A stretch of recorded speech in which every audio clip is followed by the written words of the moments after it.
And this is the adventure of the small kitchen.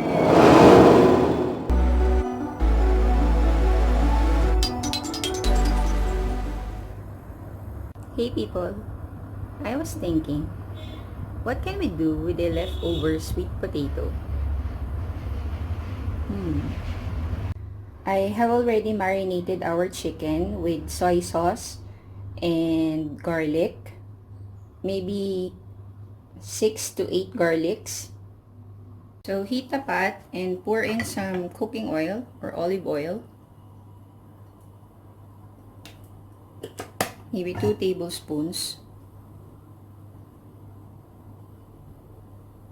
Wait for the oil to be ready.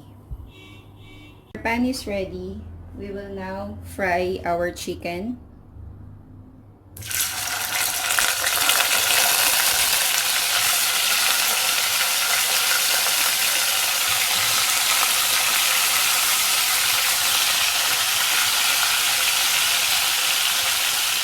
Don't throw the marinated sauce because we will be using this later. So fry your chicken both sides for about 3 minutes or until you see that it's already cooked. When your chicken is ready, we put in our marinade sauce that we used for our chicken. We put in including the garlic.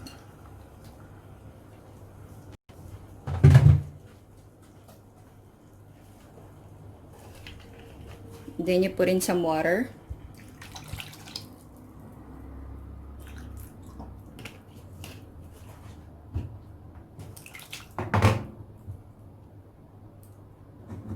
And wait for that to boil. Once your chicken is boiling, you put in some bay leaf.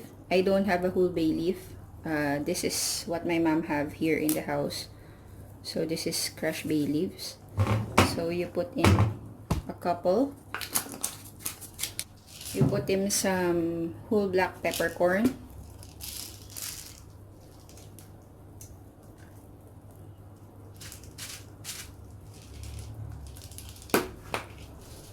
And then you simmer that for 30 minutes. When your chicken is ready and tender, you may add in your vinegar.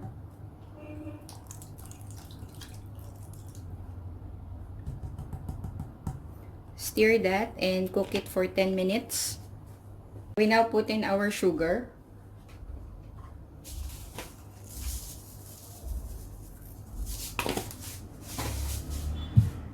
And a little bit of salt.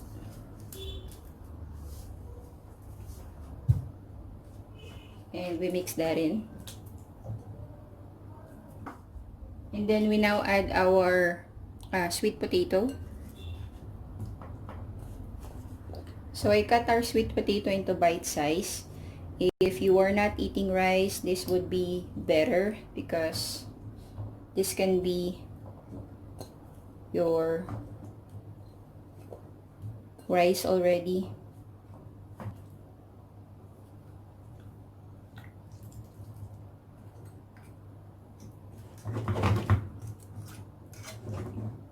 Then you cover that and wait for the potato to cook. So now we set aside our chicken since it's already cooked, so it will not be hard to eat later. And then we set that aside and then we just continue to cook the sweet potato. And then afterwards, we put back again the chicken and then you may add some egg for a more Filipino chicken adobo style. Since our sweet potato is ready, I will now put back in our chicken.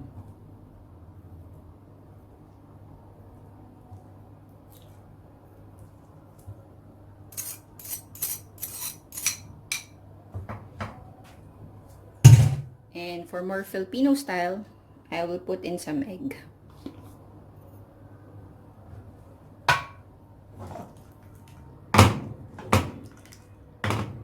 So serve it hot and wait for my taste test.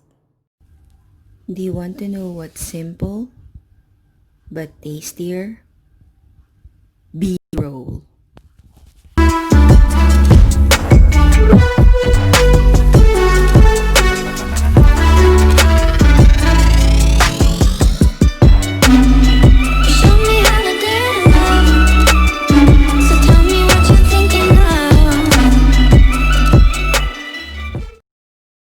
So it's time for Eat With Me. So let's now taste test our chicken and sweet potato adobo. Take a chicken.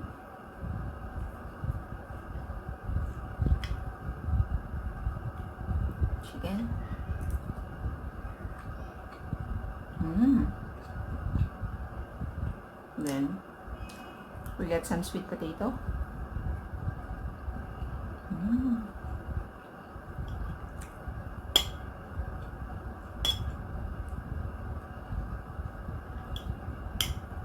Make it with some egg for more Filipino style adobo.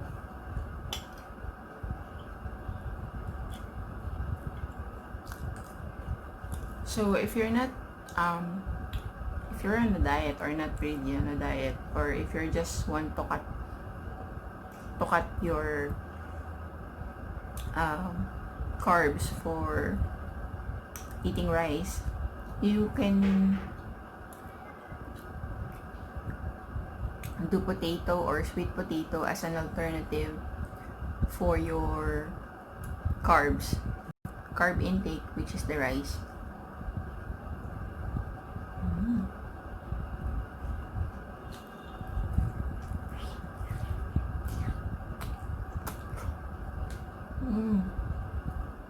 This is really good.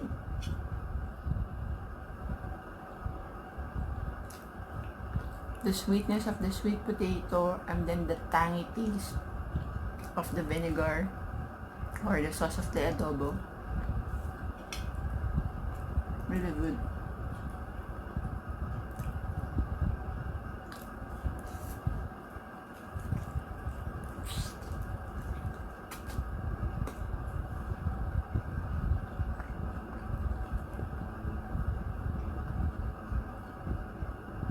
This would really make a nice staple lunch or dinner for your family or for your friends when you invite them for a dinner,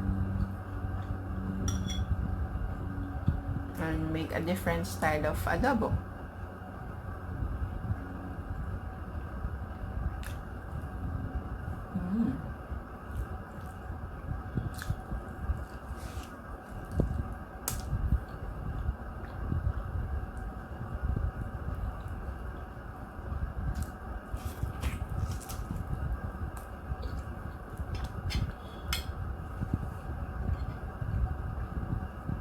So once again guys, thank you all so much for watching, and I'll see you all in another one.